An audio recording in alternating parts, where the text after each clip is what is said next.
The commander rides into Pontius Pilate's castle on horseback. As he enters, the soldiers bow. He dismounts and asks the guard, "Where's Governor Pilate?" The guard replies, "He's in the garden." The commander hurries toward the garden. In the garden, Pilate is with his wife, surrounded by doves. He scatters grains from his hand to feed them. The commander approaches quickly and bows to Pilate. Pilate asks, "Is there urgent news?" The commander speaks urgently, "Governor, we've received news. The Gentiles plan to march tomorrow. They'll protest in front of the castle." Pilate looks at him, calm. "What are they protesting?" Commander says angrily, "If those Gentiles die, they should have the right to be buried. The government should provide the land for them." Pilate smiles slightly. "That seems like a fair demand. If we give them land, the issue will be resolved." The commander stiffens. This is an act against the Jews. This may anger the Jews, and it might spark a riot. We need to act carefully. Pilate looked at him intently and asked, "I understand. What should I do now?" The commander responds firmly, "We must stop the march. We can't allow this protest to happen." Immediately, Pilate speaks calmly. Their demand is reasonable. They're fighting for their rights in a peaceful way. Let them fight. Let the Jews decide whether to give them the land or not. Do not stop the protest. Give them proper security. The commander tried to say something angrily. Pilate made a gesture to get him to leave. Then he laughs at his wife. She asks Pilate, "Don't you have the power to give them permission and land to build a cemetery?" Pilate replies, "I am the governor of Judea, but I'm not a Jew. I was sent here by the Roman Empire to put down the riots in this region. After I did that, the empire made me governor. Now I am at peace. Don't cause any trouble. Their request is reasonable, so I've allowed them to protest. Let's see if the Jews change their minds." He says this and throws the grain again. The commander rode into the Jerusalem temple on horseback after leaving Pilate's palace. He passed through the marketplace in the temple courtyard and entered the priest's council chamber. Inside, Caiaphas sat with several other priests. The commander approached, bowed, and stood before them. "What did Pilate say?" Caiaphas asked sharply.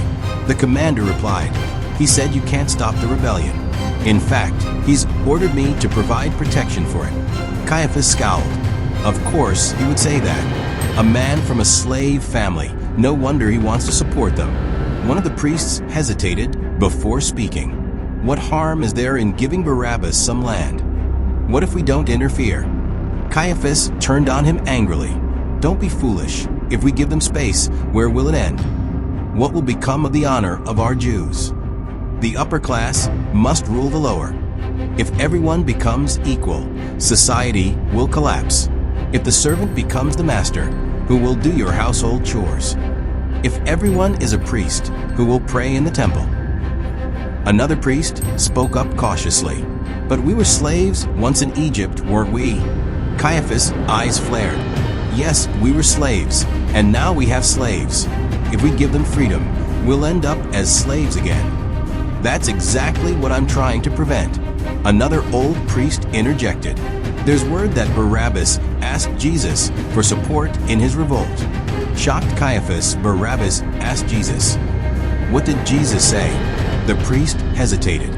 "I'm not sure what Jesus said." Caiaphas paused, deep in thought. If Jesus joins the revolt, it will complicate everything. Pilate will grant Barabbas whatever he wants. "What should I do, Commander?" The commander shook his head. "I don't know either." Caiaphas eyed him sharply. "Commander, you're a pure Jew, aren't you?" The commander bristled. "Of course I am. What doubt?" The Caiaphas asked Commander, "Should we let Gentiles rise to the level of our Jews?" The commander said, "Never." Then Caiaphas turned to the commander and said, "We need a riot during the struggle for Barabbas. Chaos must break out. People running everywhere, fights breaking out, blood on the streets. At least 10 people need to die. In the middle of all this, we'll blend into the crowd and kill Barabbas. Can you do this, Commander?" The commander's face lit up. "Of course I can. There are many soldiers in my army who are fiercely loyal to our Jews." Caiaphas nodded, but added firmly, There's one more thing. If Jesus gets involved, kill him too. The commander hesitated. Why Jesus? He's a Jew like us. Caiaphas' expression darkened. He may be a Jew, but he breaks our laws. He eats and sleeps with Gentiles. He teaches them and drinks from their wells, enters their homes, and even heals them. He claims to be the Son of God. In a way, he has also become the spiritual leader of the poor and outcasts. That makes him more dangerous than Barabbas. He's a threat to our people, to our traditions. He must die too. Finish him with the crowd, he said cunningly. The commander also shook his head, saying, "Okay, I will kill him,